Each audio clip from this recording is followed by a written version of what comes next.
Už sme zažili gorilu, ktorá bola o tom, aby sa riadená opozícia dostala do parlamentu, aby Fico vyhral.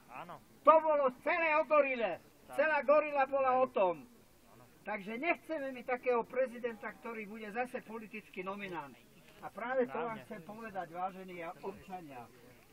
Aj keď je nás tu veľmi malá hrstka ľudí, ale skutočne vďaka, že ste sem všetci prišli, bo je nám zima, ale musíme držať pohromade. A ja vám chcem povedať jednu vec, to, čo som už minule naznačil. My máme šancu. My máme teraz šancu, poslednú šancu. A to sú prezidentské voľby. O rok sú prezidentské voľby. Chceme tam nejakého politického šaša? No nie, nechceme. A chceli by sme tam nejakého nášho občianskeho zástupcu? No áno, lebo viete prečo? Pretože jedine prezident má právomoc v zmysle ústavy rozpustiť parlament a vyhlásiť nové slobodné voľby. To si uvedomme, občania. My máme teraz šancu postaviť občianskeho kandidáta. Ja som sa rozprával aj s pánom Sivákom, ktorý žiaľ tu není, z Akadémie vied, a chceme spraviť jednu vec. Chceme spraviť to, čo bolo vo francúzskej revolúcie, po tej chudobe, ktorá tam bola. Triumvirát! Triumvirát na úrad prezidenta. Toho sa nezbavíme, jak tu padli hlasy, že my nechceme prezidenta, my nechceme politické strany. To sa nedá, to nám nikto nedovolí. Áno, keď prezident, nech je triumvirát. Pán Sivák, ktorý bude bojovať za ľudské práva, jeden, čo bude bojovať za priamu demokraciu a jednu ženu tam potrebujeme, ktorá bude bojovať pre rodiny, veď rodiny sa tu dostali do obrovského ohrozenia, jak tu bolo povedané. Tu sa robí tajný dohľad nad občanmi, tu sa útočí proti rodinám. A ja vás vyzývam teraz, ak máte záujem, pozrite si www.koloseo.info, kde uvádzame 67 príbehov, ktoré rodiny sú prenasledované tým, že sú tu zákony v rozpore s Európskym dohovorom o ochrane ľudských práv. Veď tu nás podvádzajú, tu je vlastizrada, neprijal sa článok 31 ústavy. To je hanba. To je strašná hanba. A zajtra o 10.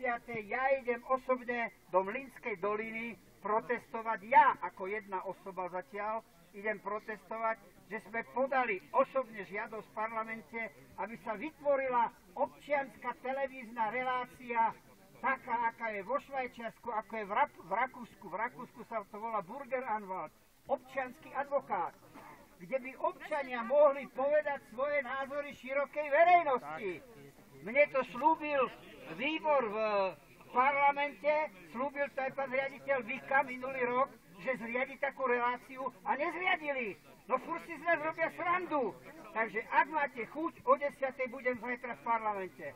A teraz, aby sme si aj trošku uvedomili, že skúsme dať pocit, aj keď ja aj zajtra nedá, pardon, tak pondelok. Pocit, že držíme pohromade. Ja som bol vo Švajčiarsku a tam, keď sme sa takto stretli, tam tiež štrajkujú, ale tam v momente si niečo vydobijú.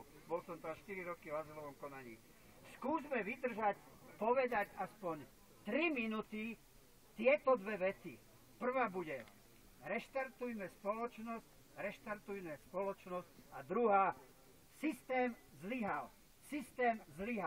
A toto skúsme hulákať 3 minúty, aby sme im ukázali, že v nás je sila, aj keď sme takáto hrstka ľudí.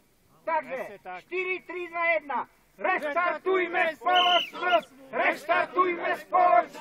Systém zlyhal!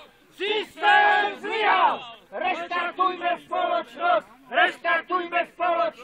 Systém zlyhal! Reštartujme spoločnosť! Systém zlyhal! Reštartujme spoločnosť! Systém zlyhal! Reštartujme spoločnosť! Systém zlyhal! Reštartujme spoločnosť! Systém páni, vidíte, aj malá hrstka ľudí dokáže spraviť veľa. A si myslím, že keď pôjdeme spolu, tak určite aj my, čo sme tu, dosiahneme strašne veľa. Ďakujem vám.